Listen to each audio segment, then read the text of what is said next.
Olá, meus amigos, um dia de muita paz para todos nós. Hoje, exatamente 13 de junho de 2025, estamos nós reunidos para estudarmos a obra Revista Espírita. Vamos envolver a nossa irmã Carla para fazer a prece de gratidão e já dar início ao nosso estudo. Amado Jesus, é com alegria que nos reunimos e te agradecemos essa oportunidade de por um minuto pararmos, refletirmos na vida espiritual, saber qual é o nosso papel aqui e seguirmos com essas lições mais esclarecidos sobre como agir, o que fazer, das influências que sofremos todos os dias e que a tua luz, mais que tudo, é o que nos guia, a tua misericórdia que nos rodeia todos os momentos e por isso te somos gratos. Queremos te pedir ainda a graça de podermos entender essas lições e memorizá-las e guardá-las para que possamos utilizar nas horas que nos aparecem. Te pedimos esse entendimento e pela tua grande misericórdia sabemos que podemos contigo. Ajuda-nos hoje e sempre, que assim seja. Então, nós estamos em março de 1858, no artigo intitulado Confissões de Luís XI. E a gente já leu a introdução dele falando da médium Hermance Dufour, que ela já fez a biografia da Joana d'Arc e que foi muito impressionante. E ele fala que ela também fala de Luís XI. E um adendo que ele faz é que dizem que ela poderia ter inventado isso, ter sabido isso sozinha. E ele pergunta como que uma mocinha de 14 anos vai saber tanto assim, né? E aí ele começa com um caso, e a gente volta aqui um pedacinho, que diz assim: os historiadores, defrontando-se com o fato histórico de que Luís XI deu ao conde de Charolais a tenência geral da Normandia, confessam não compreender por que um rei que foi tão grande político haja cometido tão grande falta. E aí, nas pesquisas, o que nós vimos? Que aqui nós lemos que ele não era muito inteligente, mas ele era muito inteligente, sim. Ele era articulado, ele era político e bastante interesseiro. E aí eu vou fazer a explicação para a gente entender o que aconteceu. O Luís XI briga com o pai, tenta matar o próprio pai, que era o rei, e aí o rei descobre e ele vai expulso de casa, logicamente, e ele ele se exila junto com o conde de Charolais. E o conde de Charolais é o senhor Carlos, nós vamos ver mais à frente. É o duque de Borgonha também, Carlos I da Borgonha, o audaz ou o temerário, nascido Charles Martin em 10 de novembro de 1433 e desencarnou em 5 de janeiro de 1477 aos 43 anos. E ele era filho o pai dele era considerado o príncipe da Borgonha, porque era um homem justo, era muito bom. E no tempo que ele que o Luís XI, ainda não era Luís XI, mora com ele, se exila com ele aqui na Borgonha, ele conhece esse amor do Carlos pelo pai, sabe, conhece a inteligência do Carlos e tudo, então ele já, como uma pessoa interesseira, ele vê, esse cara pode ser meu inimigo. E aí, quando o pai dele morre, ele sai da Borgonha e volta para a França para assumir o reinado dele, o Luís XI, mas ele já fica, esse daí é perigoso, muito esperto, inteligente, articulado. E aí, quando ele volta, vou ler para vocês agora, conforme está lá. Carlos manteve contato estreito com seu cunhado, o Delfim. Por que ele era cunhado? Porque quando ele tinha 7 anos, o pai dele com o rei da França casaram as duas crianças para manter o reinado fortalecido. Mas eis que ela morre ainda com 13 anos. E aí então ele ficou um ex-cunhado, né? Então nessa idade que ele vai para cá se exilar com o Carlos, ele já é viúvo da irmã dele. Para ver como as coisas loucas, né? Com 7 anos. Então, ele manteve esse contato estreito na corte da Borgonha de 456 até suceder seu pai como rei da França, em 1461. Então, aí quase 5 anos de convivência. Mas Luís XI, quando assumiu o trono, começou a insistir em algumas das mesmas políticas de seu pai. E Carlos viu com decepção a retomada posterior das localidades do Rio Somme, que o pai de Luís cedera em 1453 ao pai de Carlos, segundo o Tratado de Arras. Quando a saúde de seu pai fraquejou, Filipe III o Bom, o pai do Carlos, permitindo-lhe tomar as rédeas do governo, que seu pai abdicou completamente em seu favor, Carlos começou sua batalha de uma vida contra Luís XI e tornou-se um dos principais líderes da Liga do Bem-Estar Público. Que aí a gente já vê que eles têm uma rixa. Então, de repente, volta para o texto, Luís XI chama Carlos e dá a tenência, quer dizer, o governo, o domínio da Normandia. E a Normandia era considerado uma região chave no território francês e a sua administração era parte da responsabilidade de Luís XI.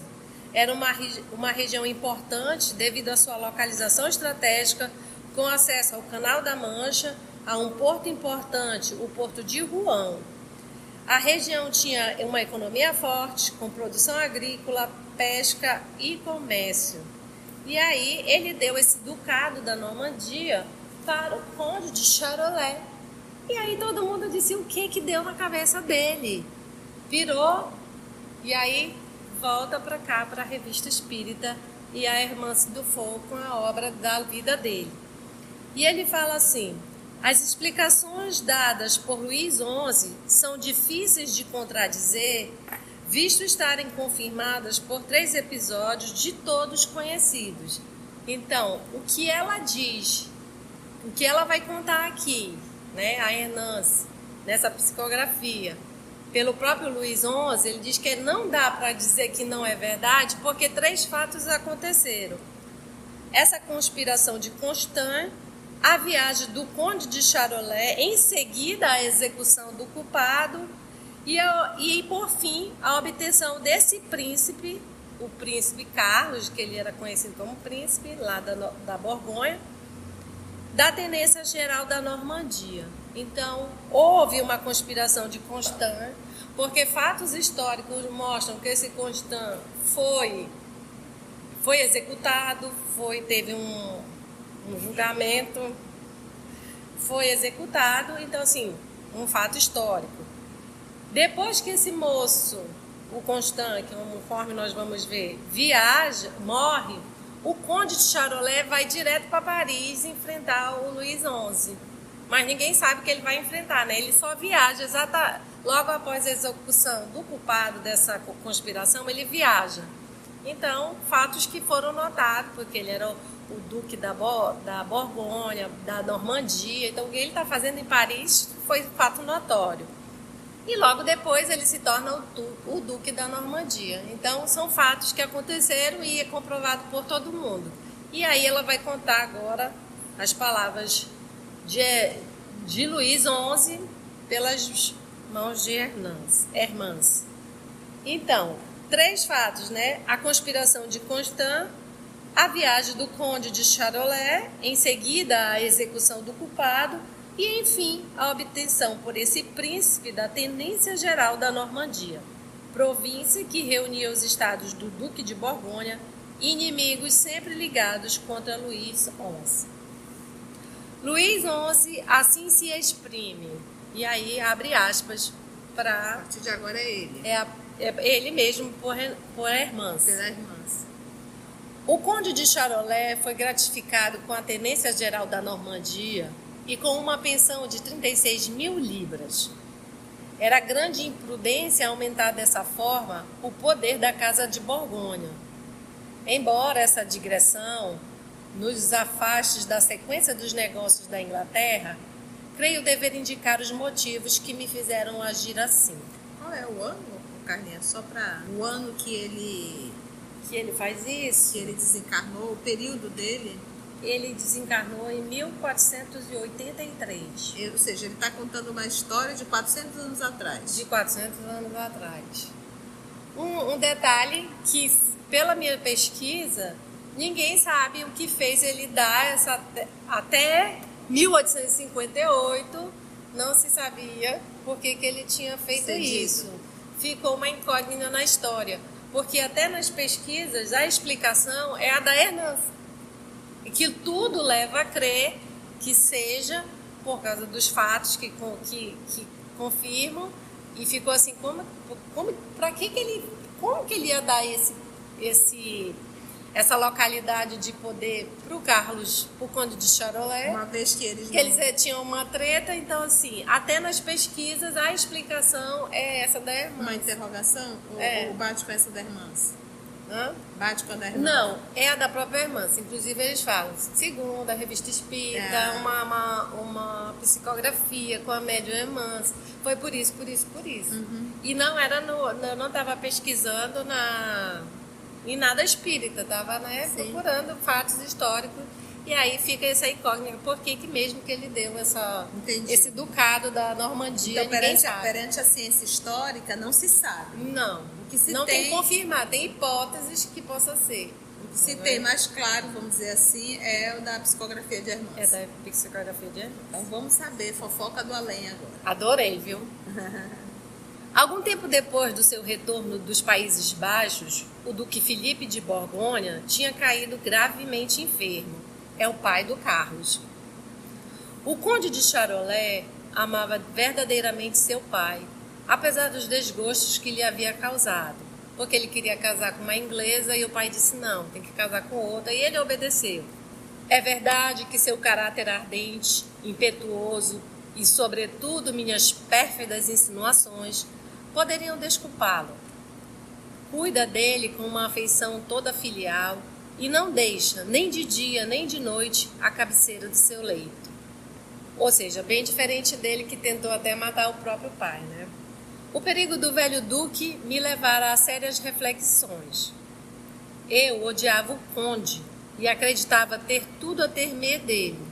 Aliás, não tinha senão uma filha de tenra idade, o Carlos, o que ocasionou, após a morte do duque, que parecia não dever viver muito tempo, uma minoridade que os flamengos, povo que mora na Bélgica, né, sempre turbulentos, teriam tornado extremamente tempestuosa.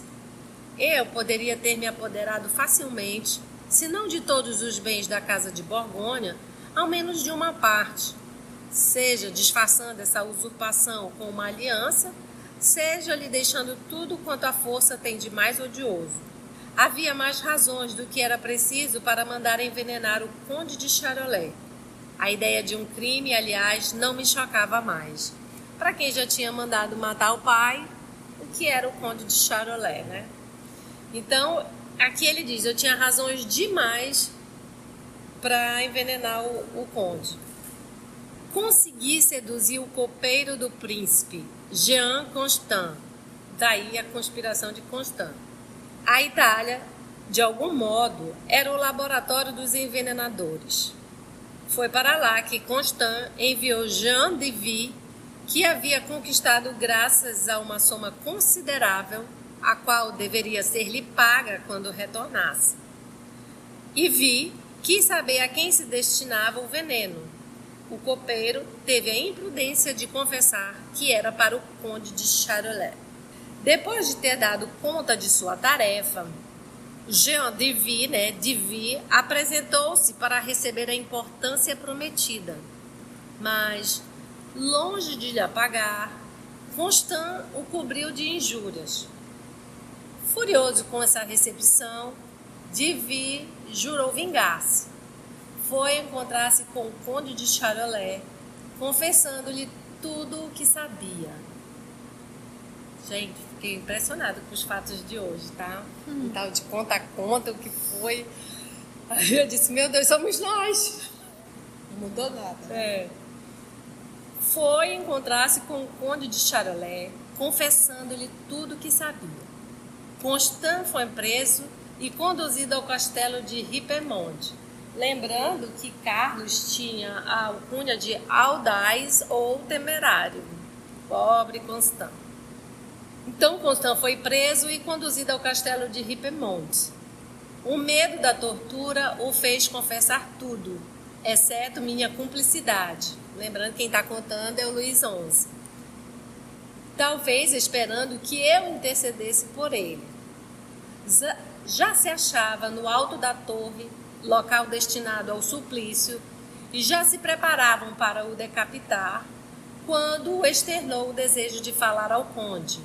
Disse assim ele: por favor, não me mate, eu preciso falar com o senhor Carlos, eu tenho uma informação importantíssima, pode salvar a minha vida. Imagino eu, né? Mas, enfim. Contou-lhe, então, o papel que eu havia desempenhado nessa tentativa. Apesar do espanto e da cólera que experimentou, o conde de Charolais calou-se e as pessoas presentes não puderam fazer senão conjecturas vagas, fundadas nos movimentos de surpresa que o relato provocou. Malgrado a importância dessa revelação, Constant foi decapitado e seus bens confiscados, mas restituídos à sua família pelo Duque de Borgonha. Carlos era bom. Seu delator experimentou a mesma sorte, ou seja, o Jean de Vic foi contar que ele tinha... Por quê? Devido à resposta imprudente que deu ao príncipe de Borgonha. Havendo este perguntado, caso a soma prometida lhe tivesse sido paga, se teria denunciado o complô, teve ele a inconcebível temeridade de responder que não. Então ele foi falar honesto, foi também decapitado. Quando o conde veio a Tours, onde era o palácio do rei da França, pediu-me uma entrevista particular. Nela deixou extravasar todo o seu furor e me cobriu de censuras. Eu o apaziguei, dando-lhe a tenência geral da Normandia e a pensão de 36 mil libras. A tenência geral não passou de um título sem resultado. Quanto à pensão, não recebeu senão o primeiro vencimento. Fecha aspas. Fofoca histórica na Revista Espírita, muito interessante, porque nos faz ver com tantas delações que a gente vê hoje. Então agora finalizamos essa fofoca espiritual. Não tenho o que comentar, porque...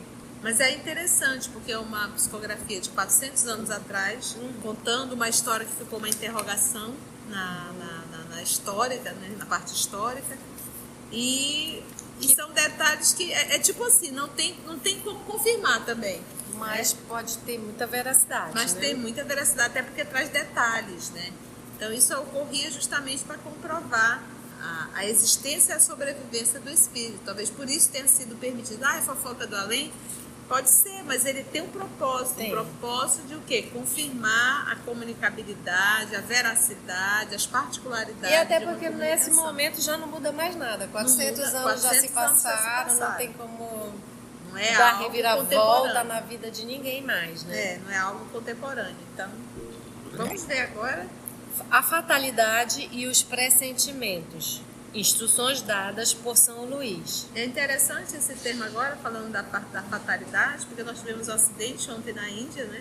Onde nós tivemos mais de 280 pessoas mortas, né? Então vamos aproveitar. E uma pessoa se salvou, né? Uma pessoa se salvou, vai contar sobrevivente. E vamos ver o que é a fatalidade. Bora lá? Instruções dadas por São Luís. Um dos nossos correspondentes escreveu-nos o seguinte, e aí abre aspas para o que o correspondente escreveu. No mês de setembro último, uma embarcação ligeira, fazendo a travessia de Dunkerque a Ostende, são 10 quilômetros de uma cidade portuária a outra. Né? Foi surpreendida esta embarcação à noite pelo mau tempo. O barco virou e das 8 pessoas que lá estavam, 4 pereceram. As outras 4, no número das quais me encontrava, conseguiram manter-se sobre a quilha. Ficamos a noite inteira nessa horrível posição, sem outra perspectiva, senão esperar a morte, que nos parecia inevitável, e da qual já experimentávamos todas as angústias. Ao romper do dia, tendo o vento nos empurrado para a costa, podemos ganhar a terra a nado. Imagina a alegria, né? Você passar a noite todinha, no escuro, gente, não é fácil, No né? mar. No mar, Ave Maria. É a parte de baixo do navio. Parece só aquela pontinha assim debaixo do navio. O barco virou, né? E aí eles ficaram ali Só naquela pontinha. na parte de baixo, navio, né? Do barco, né? Que deve ter E quebrado. não era um barco grande, porque tinha só 8 pessoas dentro, não é isso? Eu não disse o tamanho do barco, realmente. Mas assim, para 8 pessoas a gente subentende que não era um barco grande, né? Por que nesse perigo, igual para todos, só 4 pessoas sucumbiram? Notai que, a meu respeito, é a 6ª ou 7ª vez que escapo de um perigo tão iminente e mais ou menos nas mesmas circunstâncias. Sou levado realmente a crer que mão invisível me protege. Que fiz para merecer isso? Não sei bem. Sou alguém sem importância e sem utilidade neste mundo e não me vanglorio de valer mais que os outros. Longe disso. Entre as vítimas do acidente havia um digno eclesiástico, modelo de virtudes evangélicas, e uma venerável irmã de São Vicente de Paulo, que iam cumprir uma santa missão de caridade cristã. A fatalidade pareceu desempenhar grande papel em meu destino. Os espíritos não estariam ali para alguma coisa? Seria possível obter deles uma explicação a esse respeito, perguntando-lhes, por exemplo, se são eles que provocam ou afastam os perigos que nos ameaçam? Fecha aspas, e aí Kardec fala. Essa é a proposta, né? Então, como ele é um dos correspondentes, então ele mandou essa pergunta, relatou a sua história e mandou essa pergunta para o professor Denis Arrivai. E qual é a ideia que ele tem e que nós ainda temos? Vamos voltar a algo contemporâneo, algo que está acontecendo agora na atualidade. O acidente de ontem, onde só uma pessoa escapou. Então, como é que a gente olha para isso? Os 280 são pobres, coitados, miseráveis que morreram, e esse é o sortudo que sobreviveu. Então, nós ainda carregamos a crença que a desencarnação é uma pena, é uma punição, é um mal. A gente ainda não olha para a desencarnação como um processo de libertação. Então, a gente vê esse cidadão, que é resultado do instinto de conservação. Mas a gente tem que começar a ressignificar esse conceito. Por exemplo, ele se colocou numa condição que ele disse, olha, eu não sou merecedor, eu não sou, né? Pô, mas por que eu estou sempre escapando? Ele está escapando porque ele precisa viver ainda para resgatar o débito dele. Se ele já tivesse cumprido a sua missão, ele teria voltado. Como diz o Evangelho, se fosse um homem de bem, teria morrido. Não é verdade? Então, é isso que a gente... O que esse texto quer dizer do Evangelho? Ele quer dizer que quando a pessoa ela passa pelo processo da desencarnação de forma natural, sem ter buscado isso, é porque estava na hora. Quem que entra no avião dizendo eu quero toda hora que esse avião caia para eu morrer? Então, obviamente que é um resgate coletivo, todos que tinham que desencarnar estavam ali dentro. Há uma programação para isso. E lembrando que a morte não é uma punição. Se eu olhar a morte como uma punição, eu vou dizer por que Deus permitiu isso. Então, a morte é uma libertação. Nós estamos nos libertando do mundo e da encarnação temporária. Porque por mais que não seja dentro de um barco ou dentro de um avião, um dia a gente vai morrer. Isso faz parte. Todos nós iremos desencarnar. Não é verdade? Ninguém escapa disso. Conforme o desejo de nosso correspondente, dirigimos as seguintes perguntas ao Espírito São Luís, que de boa vontade se comunica conosco toda vez que há uma instrução útil a transmitir. E aí é interessante essa nota, porque é a primeira revista, né? Nas outras a gente já sabe que São Luís sempre é o mentor dele, né? Dirigente dos trabalhos, mas nessa aqui ele está fazendo essa menção e é interessante, porque a gente já está lá na frente e aqui ele está dizendo que se comunica conosco de toda vez que há uma instrução útil a transmitir.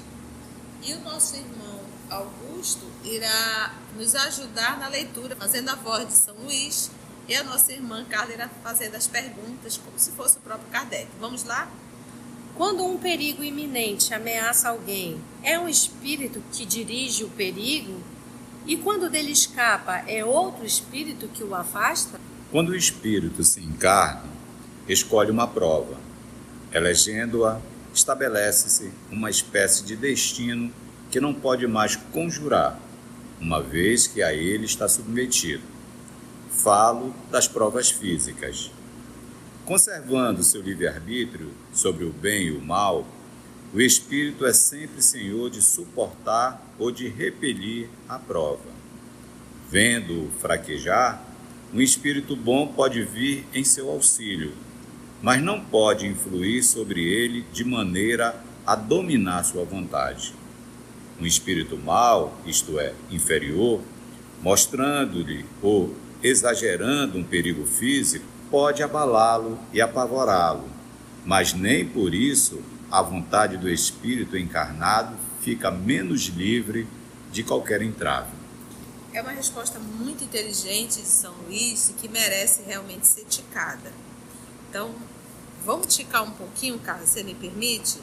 Então, a pergunta, existe um perigo iminente, está ali, que está ameaçando alguém. E aí ele pergunta, é um espírito que dirige a pessoa para o perigo? Ou que dirige o perigo, faz com que o avião balance que vai cair?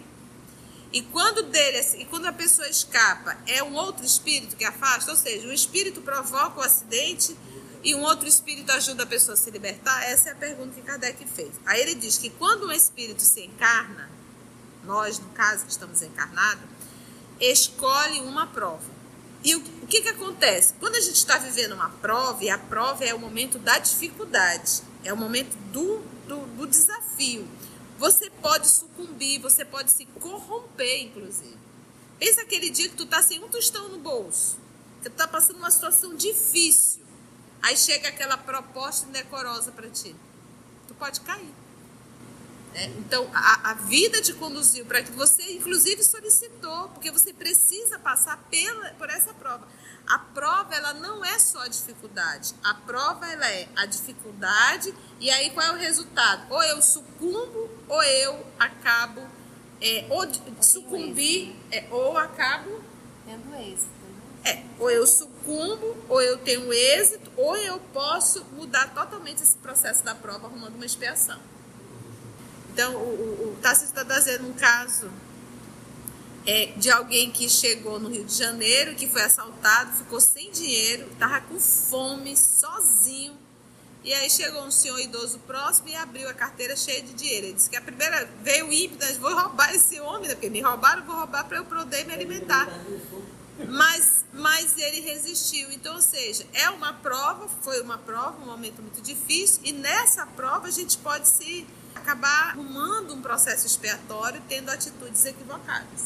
E sucumbir é desistir, né? Sucumbir é desistir. Então, às vezes, a gente desiste, a gente se entrega, a gente não luta, ou até mesmo se suicida. Aí ele diz assim, olha, uma espécie de destino que não pode mais conjurar. Então, quando o espírito se encarna, escolhe uma prova, entendeu? Elegendo essa prova, ele estabelece uma espécie de destino que não pode mais desistir, ele vai viver essa prova, uma vez que ele está submetido a ela.